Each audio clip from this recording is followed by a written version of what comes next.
사람은 언제나 누구와 관계를 맺고 살죠. 인간관계를 맺고 살지 않겠습니까? 무인도 혼자 사는 게 아니니까요. 자, 그런데 태어났을 때 사람하고 잘 지내는 것을 갖추고 태어나지 않습니다. 완성된 상태로 태어나지 않습니다. 그러면 아이들은 그 상태에서 말을 못하고 그냥 우는 거나 누구하고 잘 지내는 걸 할 줄 모르는 상태에서 태어나는 건 모든 사람이 동일합니다. 이 상태에서 시작을 하는 겁니다. 그러니까 발달은 나이에 맞게 자기 나이답게 해낼 수 있는 능력을 갖추는 걸 의미합니다. 우리 모두가 발달은 거쳐가고 예외가 없기 때문에 그 발달은 반드시 전 단계를 잘 밟아야 그걸 밟고 딛고 그 다음 단계로 가는 겁니다. 그래서 어떤 어려움이 있는지 찾아내는 건 되게 중요해요. 근데 이것을 정상 비정상으로 보면 너무나 위험한 생각이라고 보는 거죠. 이제 제가 늘 금쪽같은 내 새끼를 하면서 자, 이 아이를 이해해 봅시다 이렇게 하거든요.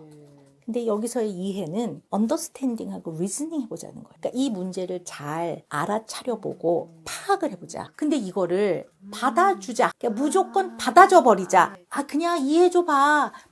받아줘 버려. 이렇게 받아들이는 분 되게 많더라고요. 그래서 금쪽 같은 내 새끼를 오냐오냐 육아라고 어떤 이상한 프레임이 만들어져 버렸어요. 전 굉장히 억울합니다. 왜냐하면 저는 평생 33년간 애들 절대 오냐오냐 키우지 말라는 사람이고 절대 아이들 안 되는 건 안 된다라고 제가 맨날 하는 안 되는 건 안 되는 거야를 늘 가르치는 사람인데 그래서 이상한 프레임이 씌워져서 굉장히 억울하기도 하지만 걱정이 됩니다. 우리 인간을 이해해 봅시다. 이런 말들을 이제 사용하는데 너무나 걱정이 되는 거예요. 그래서 어깨가 무겁습니다. 제가 잘해야 된다는 생각을 합니다. 오은영 박사는 공감 육아로 대표된다. 이렇게 얘기를 하는데요. 그러면서 이제 비판 내지는 또 저를 비난, 공격하는 분들이 이제 말씀하시는 거는 지나친 공감 육아. 그거의 폐해로 아이들이 버르장머리가 없어지고 지밖에 모르고 그렇다. 오냐오냐 키운 거다. 근데 이거는 제가 분명히 말씀드려야 될 것 같아요. 공감한다는 것이 이 아이의 마음을 완전히 소원 성취를 해주거나 이 아이의 마음을 그냥 무조건 다 받아줘 버리라는 뜻으로 오인하시는 것 같아요.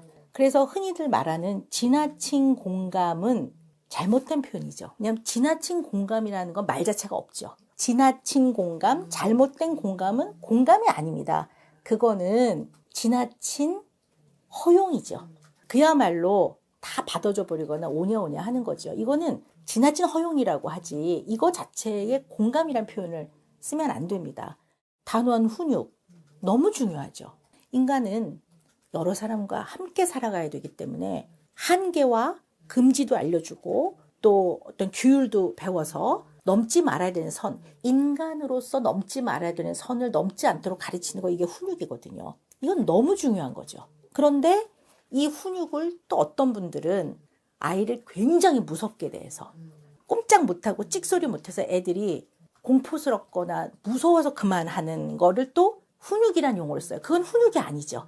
그건 교육적이지 않습니다. 훈육이 아닙니다. 그러면 흔히들 말하는 잘못된 공감, 지나친 공감은 공감이 아닌 거고 흔히 너무 아이를 무섭게 해서 하는 훈육은 훈육이 아닌 거죠. 그러니까 이 용어가 다 잘못 사용되는 거죠. 이거는 서로 반대되는 개념이 아니라 뭐가 옳고 어떤 거는 옳지 않고의 문제가 아니라 반드시 부모가 동시에 늘 고려를 하고 있어야 되는 집을 질 때 기둥처럼 대들보처럼 반드시 같이 가져가야 되는 거예요.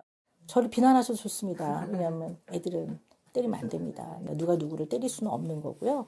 예전에 그렇게 했을 때 아무 문제가 없었다라는 거는 환상이죠. 너무나 많은 문제들이 있었죠. 다만 지금처럼 이렇게 디지털화되어 있지 않으니 많이 드러나지 않았을 뿐이지 어린 시절, 아동기, 유아기에 경험했던 공포감, 나보다 훨씬 힘이 센 사람에 의한 공포를 경험한 경우에 나중에 현저하게 정서적 어려움을 겪는 걸로 이미 다 이론적으로 다 밝혀져 있습니다. 때리는 걸로 교육적이지 않다라는 거. 부모라는 이름으로 한 사람을 깊은 사랑으로 키워내는 것이 얼마나 가치 있는 일이라는 것이 좀 더 중요시 됐으면 좋겠습니다. 부모가 된 사람들은 사랑이라는 그 책임을 자청한 사람들이잖아요. 내가 부모로서 한 아이를 부모라는 이름으로 사랑으로 굉장히 오랜 기간 깊은 사랑을 주고 키우는 것이 얼마나 한 인간으로 태어나서 가치 있는 일이고 내가 제일 잘하고 보람 있는 일인가라는 거를